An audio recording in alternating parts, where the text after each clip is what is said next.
Louvado seja nosso Senhor Jesus Cristo. Para sempre seja louvado. Bom dia, meu irmão, minha irmã. Aqui é o Padre Daniel, da Paróquia de Santana, em São Joaquim Antônio Carlos. Hoje é dia 20 de dezembro, sexta-feira. A igreja nos convida a meditar o Evangelho de São Lucas, do capítulo 1, versículos de 26 a 38. No sexto mês, o anjo Gabriel foi enviado por Deus a uma cidade da Galiléia chamada Nazaré, a uma virgem prometida em casamento a um homem chamado José. Observamos que o anjo Gabriel é um mensageiro de Deus.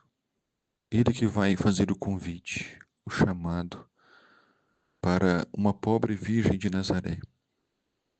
O que Maria tinha de tão especial para ter sido escolhida por Deus?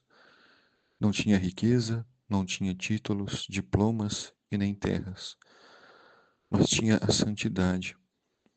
E foi escolhida por Deus, não por méritos pessoais.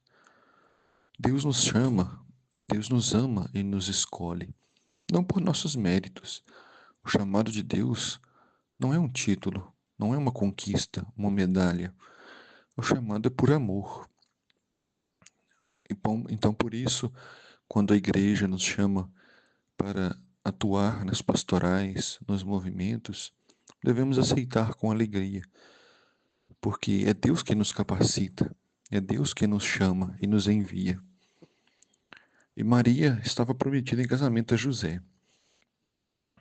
Era um noivado, um compromisso sério, e ela estava com tudo pronto para ser feliz, pronta para se casar, ter muitos filhos e viver como todo mundo vivia naquela época.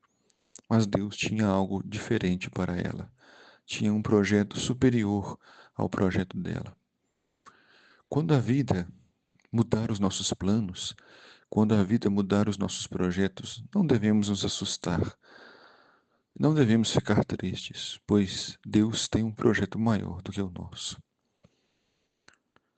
José era descendente de Davi, e o nome da virgem era Maria. É importante a figura de José, porque é graças a ele que a profecia do rei Davi vai se cumprir, que um descendente de Davi iria ser rei e iria ocupar o trono de Israel. Um reino que não tem fim, um reino de paz e de justiça. O anjo entrou onde Maria estava e disse: Alegra-te, cheia de graça, o Senhor está contigo. Numa única frase está contida uma grande teologia, um grande ensinamento. Primeiro, a alegria. Quem serve a Deus deve servir com alegria. Temos muitos motivos para nos alegrar, pois Deus está conosco. O Senhor é conosco. Maria ficou perturbada com essas palavras e começou a pensar qual seria o significado da saudação. O anjo então disse: Não tenhas medo, Maria, porque encontraste graça diante de Deus.